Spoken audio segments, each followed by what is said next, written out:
TikTok videos move fast, and having clean, engaging voiceovers can make your content stand out instantly.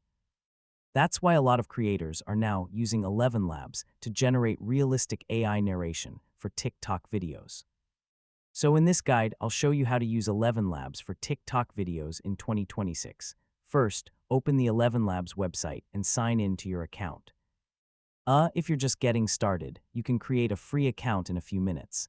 Before generating audio, prepare a short script for your TikTok video. So keep the wording fast, simple, and attention-grabbing, since TikTok content usually moves quickly.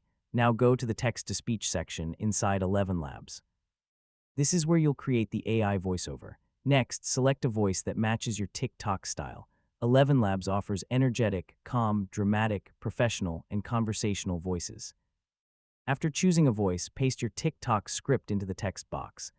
Adding punctuation and spacing can help the AI sound more natural. One useful feature is voice customization.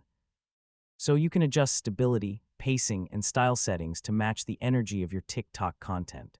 Once everything looks good, click Generate and let ElevenLabs create the narration automatically. And that's your full guide on how to use ElevenLabs for TikTok videos in 2026. Hopefully now you have a clear idea of how creators use AI voiceovers to make TikTok content faster and more engaging.